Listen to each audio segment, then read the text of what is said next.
জোহার, নমস্কার। কেমন আছেন সবাই? আশা করি সবাই ভালো আছেন, সুস্থ আছেন। আমরাও ভালো আছি আপনাদের ভালোবাসায়। তো চলুন আজকের ভিডিওটা এখন থেকেই শুরু করি। আর এখন বাজে হচ্ছে ওই ৬টা মতো। সবাইকে জানাই গুড মর্নিং আর আমার ব্লগে সব্বাইকে স্বাগত জানাই। আমি ঘুম থেকে উঠেছি অনেকক্ষণ আগে থেকে।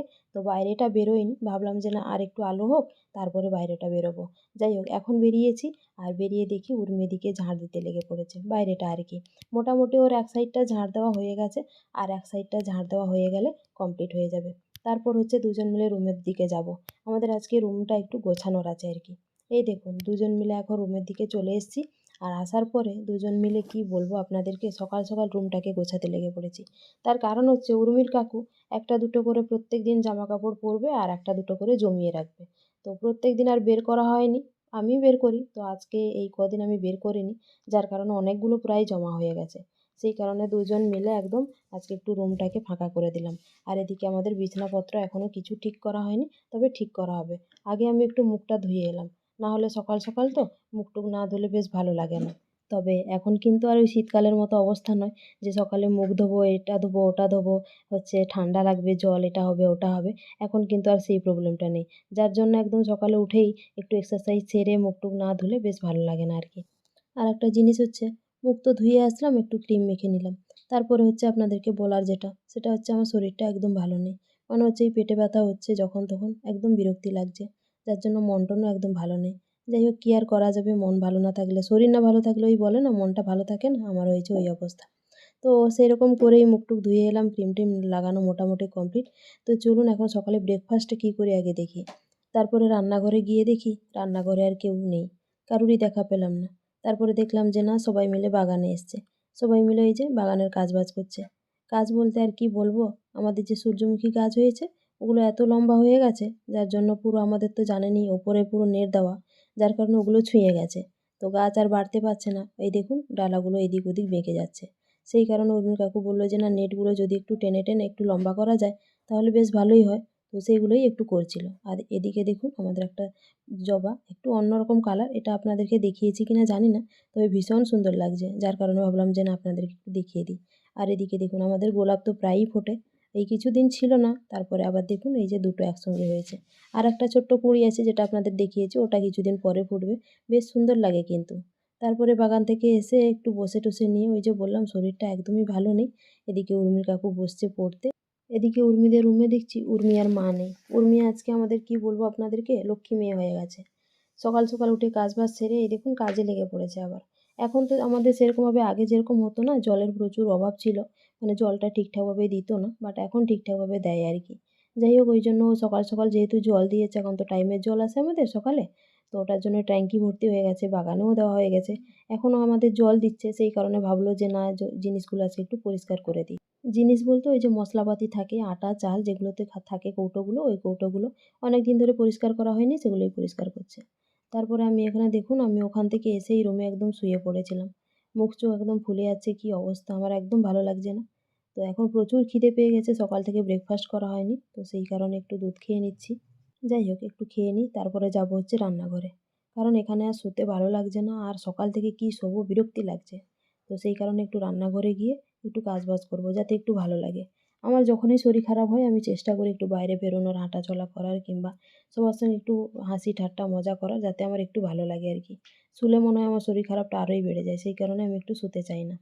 তারপরে এই যে রান্নাঘরে এসে ভাবলাম যে না আমি একটু রান্না বান্না করি। তার জন্য আজকে একটু অন্য রান্না করব, সেটা হচ্ছে পুঁই শাকের বড়া। তো প্রথমে পুঁই শাক ভালো করে শুধু পাতাটাকে নিয়ে নিয়েছি, ভালো করে ধুয়ে কেটে টেটে নিয়ে একদম ছোট ছোট করে কেটেছি। তার মধ্যে এখানে দিয়ে দিলাম হচ্ছে পেঁয়াজ কুচোনো আর হচ্ছে একটু লঙ্কা কুচোনো, মানে ওই কাঁচা লঙ্কা আর কি। তারপরে এখানে দিয়ে দিচ্ছি গোটা জিরে, মানে খুব অল্প একদম সামান্য দিলেই চলবে, যেহেতু আর একটু গুঁড়ো দেবো তো সেই কারণে বেশি না দিলেও চলবে। তারপরে এখানে দিয়ে দিলাম হচ্ছে পরিমাণ মতো লবণ। পরিমাণ মতো লবণ দেওয়ার পর এখানে দিয়ে দেবো হচ্ছে পরিমাণ মতো হলুদ। পরিমাণ মতো না দিলেও চলবে, একদম সামান্য দিলেও চলবে, যেহেতু বড়া বানাবো খুব একটা না দিলেও চলবে। তারপরে এখানে দিয়ে দিলাম হচ্ছে গুঁড়ো জিরে। গুঁড়ো জিরে দেওয়ার পর এখানে দিয়ে দিচ্ছি হচ্ছে একটা ডিম। দুটো ডিম দিলেও চলতো, তবে দুটো ডিম দিলে কী হয় বলুন তো, বেশি বেসন লাগবে, যার কারণে আমি একটা ডিমই দিলাম। আর ডিমটা দিলে কিন্তু এই বড়াটা খেতে ভীষণ ভালো লাগে, সেই কারণে একটু ডিমটা দিতেই হয়। যাই হোক দিয়ে এখন ভালো করে একদম মাখিয়ে নেব। আর বেসন তো আগে থেকেই দেওয়া আছে, ব্যাস ভালো করে একটু মাখিয়ে নিলেই হয়ে যাবে। বেসন কিন্তু আমি আগে থেকে একটু বাটির মধ্যে নিয়ে নিয়েছিলাম। তার কারণ হচ্ছে খুব সামান্য নিয়েছি, একদম অল্প, না নেওয়ার মতো, যাতে করে একদম শাক যাতে খুব না ছেড়ে যায়, সেই কারণে অল্প একটু দেওয়া, নাহলে কিন্তু না দিলেও চলতো। ব্যাস ভালো করে মাখানো হয়ে গেছে। এদিকে আমি কড়াইতে তেলও দিয়ে দিয়েছিলাম, তেল গরম হয়ে গেছে, এখন দিয়ে দিচ্ছি। মিডিয়াম আঁচে একদম কিছুক্ষণ ধরে ওলটপালট করে ভালো করে ভেজে নেব। আর এই বড়া কিন্তু খুব সুন্দর টেস্টি হয়, ভীষণ ভালো লাগে। যাই হোক, অনেক দিন আগে বানিয়েছিলাম, তারপরে আবার এই কদিন উর্মির কাকু একদম নরম নরম পাতা নিয়ে এসছে, মানে পুঁই শাক আর কি। তো ভাবলাম যে না, কি আর করব, একটু বড়া বানিয়ে দিই। আমাদের বাড়িতে যদিও পুঁই পাতা ওই শাক আর কি, পুঁই শাক আলু দিয়ে রান্নাটা সবাই খুব পছন্দ করে। তবে এটা ভাবলাম যে অনেক দিন বানানো হয়নি, আজকে একটু বানিয়ে ফেলি। ব্যাস একদিকটা হয়ে গেছিলো, আর একদিকটা উল্টে পাল্টে দিলাম। এবার আরেক দিকটা হয়ে গেলে ভালোভাবে নামিয়ে নেব। এটা কিন্তু করতে খুব বেশি সময় লাগে না, তার কারণ শাক তো কতক্ষণ আর সময় লাগবে, তেলের মধ্যে দিলেই ব্যাস খুব তাড়াতাড়ি হয়ে যায়। চলুন, একবার হয়ে গেছে মোটামুটি, এখন নামিয়ে নিচ্ছি। অ্যাকচুয়ালি একেবারে ভাজলে হতো, একেবারে ভাজতে গেলে কী হয় বলুন তো, বেশি করে তেল দিতে হয়। আর বেশি তেল দিলে ওই তেলটা যে ভাজা হচ্ছে না, এরপরে নেক্সট টাইম অন্য কোনো তরকারিতে কোনো কিছুতে দিতে আর ভালো লাগে না, ভাজাভুজি ছাড়া।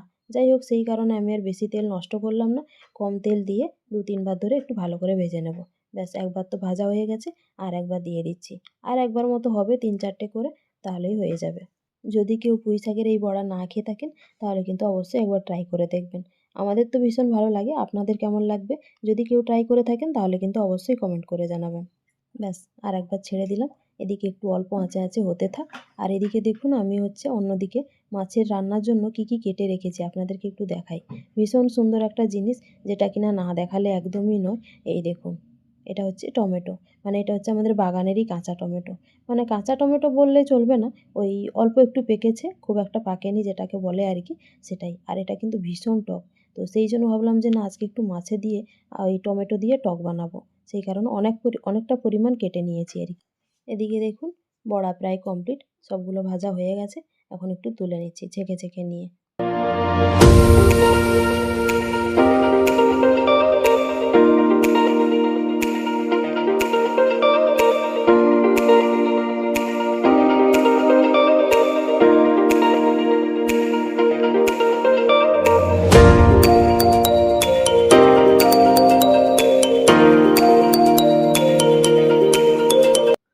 আমার রান্নাবান্না প্রায় কমপ্লিট বলতে ওই তরকারিটা হয়ে গেছে আর কি, তবে ভাতটা এখনও চলছে। তো তার মধ্যিখানে আমি আর উর্মিকে দেখুন, এখানে দুজন মিলে একটু রূপচর্চা করতে বসে পড়েছি। আমার মোটামুটি মুখে লাগানো কমপ্লিট, এখন উর্মির পালা। আর ওদিকে দেখুন, আমাদের এখনও ভাত চলছে আর কি, এখনও কমপ্লিট হয়নি। মাসি এসছে, মাসি আজকে শুধু ভাতটা বসিয়ে দিয়েছে। ব্যাস আর একটু বাসন কোসনগুলো একটু মেজে দিচ্ছে, আর কাপড় চোপড়গুলো একটু কেচে দিচ্ছে। ব্যাস আর সেরকম কিছু মাসিকে করতে হলো না। আর বাদবাকি রান্না হওয়ার পরে একটু রুমটা মুছে দেবে। তারপরে দেখুন, আমাদের ওদিকে ভাত তো বসছে, এদিকে আমাদের যেই মুখে লাগানো কমপ্লিট হয়ে গেছে, এদিকে আমার শাশুড়ি মাকে আজকে একটু উর্মি মা লাগিয়ে দিচ্ছে। একদম জোর করে বলতে পারেন, সেই ছুটে ছুটে ওর পেছনে ছুটে ছুটে একটা লাগানোর মতো সেই অবস্থা। একদম ছুটে ছুটে পেছন পেছন ছুটে একদম ধরে টরে নিয়ে এই যে দেখুন একটু লাগিয়ে দিচ্ছে। কি অবস্থা! লাগাতে গেলে কেউ মুখ চোখ এরকম করে? বাবা, মনে হচ্ছে যেন ঝাল মাখিয়ে দিচ্ছে। যাই হোক, অনেক দিন আগে উর্মি এইভাবে একবার মায়ের পেছনে ছুটে ছুটে মাকে ধরে টরে নিয়ে লাগিয়ে দিয়েছিল। এটা হচ্ছে নেক্সট টাইম। এখন হয়ে গেছে 15 থেকে 20 মিনিট মতো, আমি একটু রুমে বসে আছি। উর্মিকে বলেছি একটু ফল দিয়ে যেতে। তার কারণ সকালে আমার ব্রেকফাস্ট জানেন তো একেবারেই ঠিকঠাকভাবে করা হয়নি, শুধু ওই দুধ খেয়েছি। যার কারণে এখন প্রচুর পরিমাণ খিদে পেয়ে গেছে। তো উর্মি এই যে একটু আপেল আর একটু বেদানা ছাড়িয়ে দিয়ে গেছে। আর বাইরের পরিবেশটা একটু আপনাদের দেখাই, ভীষণ সুন্দর লাগছে। যদি একটু গরম গরম হাওয়া দিচ্ছে, তবে কিন্তু বেশ ভালো লাগছে। আর আমাদের রুমের জানলাটা, এদিকের জানলাটা দেখুন খুব একটা খোলা হয় না, তবে আজকে একটু খুলেছি, বেশ ভালো লাগছে। দুপুরে খাওয়া দাওয়ার পর কি বলবো আপনাদেরকে, মানে কি বলবো, শর্টস ভিডিও আজকে করতে পারিনি, কারণ আমার শরীরটা ভীষণ খারাপ, ভীষণ খারাপ। আমার ওই কিডনি স্টোনের মানে ব্যথাটা এত হচ্ছিল আজকে, মানে সকাল থেকে, যার জন্য আমি মানে কি বলবো, ভালোই লাগছিল না। যাই হোক, তো দুপুরে খাওয়া দাওয়ার পর মনে হচ্ছে ব্যথাটা আরও বেড়ে গেছিলো, যার কারণে ভিডিওটাই করতে পারলাম না। তো আমি এরকম কোনোদিন হয়নি যে আমার শরীর খারাপের জন্য ভিডিওটা করা হয়নি আর কি, এই প্রথমবার মনে হচ্ছে হলো। যাই হোক, কী করবো, ভালো লাগছে না। কিন্তু এখন যেহেতু একটু ভালো লাগছে, এখন মন খারাপ লাগছে যে আজকে ভিডিওটা করতে পারলাম না।